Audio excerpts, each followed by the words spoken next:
Hi hello viewers, welcome to our YouTube channel Nishvi vlogs. ಇನ್ನೂ ಯಾರೆಲ್ಲ ನನ್ನ ಚಾನಲ್ನ ಸಬ್ಸ್ಕ್ರೈಬ್ ಮಾಡ್ಕೊಂಡಿಲ್ಲ, ಪ್ಲೀಸ್ ಇವಾಗಲೇ ಸಬ್ಸ್ಕ್ರೈಬ್ ಮಾಡ್ಕೊಳ್ಳಿ. ನಾನು ಇವತ್ತು ನಿಮಗೆ ಮನೆಯಲ್ಲಿರೋ ಮಸಾಲೆ ಹಾಕಿ ಕ್ರಿಸ್ಪಿಯಾಗಿರೋ ಟೇಸ್ಟಿಯಾಗಿರೋ ಚಿಕನ್ ಕಬಾಬ್ ಮಾಡೋದು ಹೇಗೆ ಅಂತ ತೋರಿಸ್ತಾ ಇದ್ದೀನಿ. ಇದಕ್ಕೆ ಏನೇನು ಇಂಗ್ರೀಡಿಯೆಂಟ್ಸ್ ಬೇಕು ಅಂತ ನೋಟ್ ಮಾಡ್ಕೊಳ್ಳೋಣ. ನಾನಿಲ್ಲಿ 2 kg ಚಿಕನ್ ತೊಗೊಂಡಿದ್ದೀನಿ. 2 ಸ್ಪೂನ್ ಅಕ್ಕಿ ಹಿಟ್ಟು, 2 ಸ್ಪೂನ್ ಬಿಳಿ ಎಳ್ಳು, 2 ಮೊಟ್ಟೆ, ರುಚಿಗೆ ತಕ್ಕಷ್ಟು ಉಪ್ಪು, ಅರ್ಧ ಸ್ಪೂನ್ ಅರಿಶಿಣ, 2 ಸ್ಪೂನ್ ಧನಿಯಾ ಪುಡಿ, 1 ಸ್ಪೂನ್ ಗರಂ ಮಸಾಲ, 2 ಸ್ಪೂನ್ ಅಚ್ಚಕಾರದ ಪುಡಿ, ಅರ್ಧ ಹೋಳು ನಿಂಬೆ ರಸ, 3 ಸ್ಪೂನ್ ಶುಂಠಿ ಬೆಳ್ಳುಳ್ಳಿ ಪೇಸ್ಟು, 3 ಸ್ಪೂನ್ ಕಾರ್ನ್ಫ್ಲೋರು, ಸ್ವಲ್ಪ ಕರಿಬೇವು, ಕಬಾಬ್ ಕರಿಯೋದಕ್ಕೆ ಎಣ್ಣೆ. ಇವಾಗ ಚಿಕನ್ನ ಮ್ಯಾರಿನೇಟ್ ಮಾಡ್ಕೊಳ್ಳೋಣ. ಚಿಕನ್ ಮ್ಯಾರಿನೇಟ್ ಮಾಡೋಕ್ಕೆ ಅರಿಶಿನ ಪುಡಿ ಹಾಕ್ಕೋತಾ ಇದ್ದೀನಿ ಅರ್ಧ ಸ್ಪೂನು.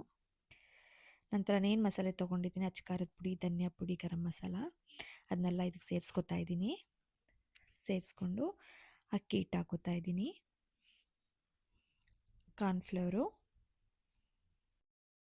ಶುಂಠಿ ಬೆಳ್ಳುಳ್ಳಿ ಪೇಸ್ಟ್ ಹಾಕೋತಾ ಇದ್ದೀನಿ. ಇದೆಲ್ಲ ಹಾಕ್ಕೊಂಡು ಚೆನ್ನಾಗಿ ಮಿಕ್ಸ್ ಮಾಡ್ಕೋಬೇಕು. ಒಂದ್ಸಲ ಅದು ನೀಟಾಗಿ ಮಿಕ್ಸ್ ಆಗಬೇಕು. ಚೆನ್ನಾಗಿ ಚಿಕನ್ನು, ಅಕ್ಕಿ ಹಿಟ್ಟು, ಕಾರ್ನ್ಫ್ಲೋರು, ಶುಂಠಿ ಬೆಳ್ಳುಳ್ಳಿ ಪೇಸ್ಟ್ ಎಲ್ಲ ಚೆನ್ನಾಗಿ ಮಿಕ್ಸ್ ಆಗಬೇಕು. ಚೆನ್ನಾಗಿ ಮಿಕ್ಸ್ ಮಾಡ್ಕೊಳ್ಳಿ. ಇವಾಗ ಇದು ಚೆನ್ನಾಗಿ ಮಿಕ್ಸ್ ಆಗಿದೆ ನೋಡಿ, ಈ ಥರ ಮಿಕ್ಸ್ ಆಗಬೇಕು.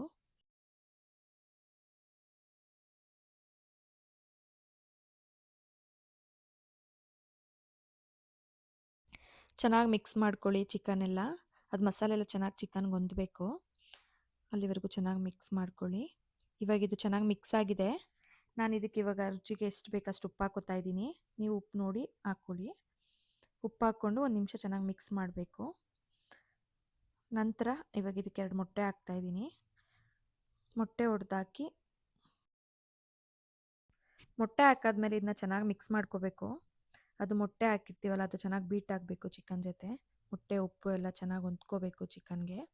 ಅಲ್ಲಿವರೆಗೂ ಒಂದು 2 ರಿಂದ 3 ನಿಮಿಷ ಚೆನ್ನಾಗಿ ಮಿಕ್ಸ್ ಮಾಡ್ಕೊಳ್ಳಿ.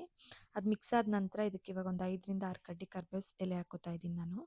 ಕರ್ಬೇವು ಎಲೆ ಹಾಕೋದ್ರಿಂದ ಕಬಾಬ್ ತುಂಬ ಟೇಸ್ಟಾಗಿರುತ್ತೆ, ಗಮ್ ಅಂತನೂ ಅಂತ ಇರುತ್ತೆ. ಇವಾಗ ಇದಕ್ಕೆ ಬಿಳಿ ಎಳ್ಳು ಹಾಕೋತಾ ಇದ್ದೀನಿ. ಬಿಳಿ ಎಳ್ಳು, ಕರ್ಬೇವು ಹಾಕ್ಕೊಂಡು ಒಂದ್ಸಲ ಮಿಕ್ಸ್ ಮಾಡ್ಕೊಳ್ಳಿ. ಚೆನ್ನಾಗಿ ಮಿಕ್ಸ್ ಆಗಿದೆ. ಕೊನೆಯದಾಗಿ ನಾನು ಅರ್ಧೋಳು ನಿಂಬೆ ರಸ ಇಟ್ಕೊಂಡಿದ್ದೆ, ಅದನ್ನ ಇದಕ್ಕೆ ಸೇರಿಸ್ಕೊತಾ ಇದ್ದೀನಿ. ನಿಂಬೆ ರಸ ಸೇರಿಸ್ಕೊಂಡು 1 ರಿಂದ 2 ನಿಮಿಷ ಇದನ್ನ ಚೆನ್ನಾಗಿ ಮಿಕ್ಸ್ ಮಾಡ್ಕೋಬೇಕು. ಚೆನ್ನಾಗಿ ಮಿಕ್ಸ್ ಮಾಡಿಕೊಂಡು ಒಂದು ಅರ್ಧ ಗಂಟೆ ಅಥವಾ 1 ಅವರ್ ಇದನ್ನ ಚೆನ್ನಾಗಿ ನೆನೆಯಕ್ಕೆ ಬಿಡಿ. ಇದು ನೆಂದಷ್ಟು ಕಬಾಬ್ ಚೆನ್ನಾಗಿ ಬರುತ್ತೆ, ಕ್ರಿಸ್ಪಿಯಾಗಿರುತ್ತೆ, ಟೇಸ್ಟು ತುಂಬ ಚೆನ್ನಾಗಿರುತ್ತೆ. ನೀವೊಂದ್ಸಲ ಈ ಥರ ಟ್ರೈ ಮಾಡಿ. ಅಂಗಡಿಯಿಂದ ಪೌಡರ್ ತಂದು ಮಾಡೋದೇನು ಬೇಡ, ಮನೇಲೇ ಈ ಥರ ಮಾಡ್ಕೊಂಡು ಟ್ರೈ ಮಾಡಿ. ಕಲರು ಚೆನ್ನಾಗಿ ಬರುತ್ತೆ, ಟೇಸ್ಟು ಚೆನ್ನಾಗಿ ಬರುತ್ತೆ. ಇವಾಗ ಇದನ್ನ ಅರ್ಧ ಗಂಟೆ ಅಥವಾ 1 ಅವರಿಂದ ಮ್ಯಾರಿನೇಟ್ ಆಗಕ್ಕೆ ಬಿಡ್ತಾ ಇದ್ದೀನಿ.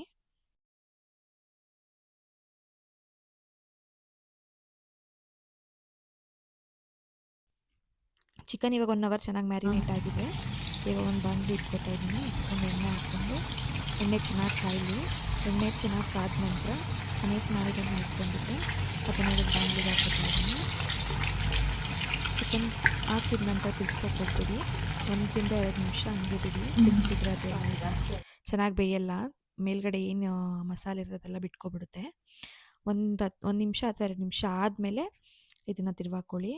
ಆದಷ್ಟು ಎಣ್ಣೆ ಕಾದ ನಂತರ ಎಣ್ಣೆಗೆ ಚಿಕನ್ ಹಾಕಾದ್ಮೇಲೆ ಲೋ ಫ್ಲೇಮಲ್ಲೇ ಇಟ್ಟು ಮಾಡ್ಕೊಳ್ಳಿ. ಚಿಕನ್ ಒಳಗಡೆ ಎಲ್ಲ ಚೆನ್ನಾಗಿ ಬೇಯುತ್ತೆ. ಹೈ ಫ್ಲೇಮಲ್ಲಿ ಇಟ್ಟರೆ ಚಿಕನ್ ಬೇಗ ಒಳಗಡೆ ಏನು ಬೇಯಲ್ಲ, ಮೇಲೆ ಮಾತ್ರ ಕಲರ್ ಬರುತ್ತಷ್ಟೇ. ನೋಡಿ ಇವಾಗ ನಾನು ತಿರುಗಿಸ್ಕೊತಾ ಇದ್ದೀನಿ. ತಿರುಗಿಸ್ಕೊಂಡು ಒಂದು 2 ರಿಂದ 3 ನಿಮಿಷ ತಿರುಗಿಸ್ಕೊಳ್ಳೋಣ. ಅದು ಕಲರ್ ಚೇಂಜ್ ಆಗಬೇಕು, ಎಣ್ಣೆಲಿರೋ ನೊರೆನೂ ಹೋಗಬೇಕು. 1 ನಿಮಿಷ ರೆಡಿ ಆಗಿರುತ್ತೆ. ತೆಗಿಬೇಡ ಎಡಿಟ್ ಮಾಡಬೇಕು. ಒಂದೊಂದು ಸೆಕೆಂಡ್ ಎಡಿಟ್ ಆಗೋದಿಲ್ಲ. ಅದು ಯಾವುದೇ ಫುಡ್ ಕಲರ್ ಆಗಲಿ, ಟೇಸ್ಟಿಂಗ್ ಪೌಡರ್ ಆಗಲಿ ಏನೂ ಹಾಕಿಲ್ಲ. ಅದು ಕಲರ್ ಎಷ್ಟು ಚೆನ್ನಾಗಿ ಬಂದಿದೆ, ಹೆಲ್ದಿಯಾಗೂ ಇರುತ್ತೆ.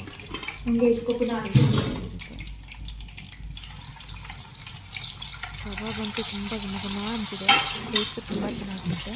ನೀವು ಒಂದ್ಸಲ ಈ ಥರ ಟ್ರೈ ಮಾಡಿ ಹೇಗಿದೆ ಅಂತ ಕಮೆಂಟ್ ಮಾಡಿ.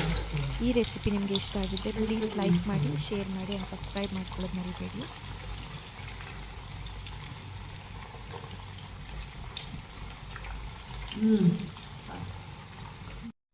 ನೋಡಿ ಕಬಾಬ್ ಎಷ್ಟು ಚೆನ್ನಾಗಿ ಕಲರ್ ಬಂದಿದೆ. ನಾನು ಯಾವುದೇ ಟೇಸ್ಟಿಂಗ್ ಪೌಡರ್ ಆಗಲಿ ಅಥವಾ ಕಲರ್ ಆಗಲಿ ಹಾಕಿಲ್ಲ.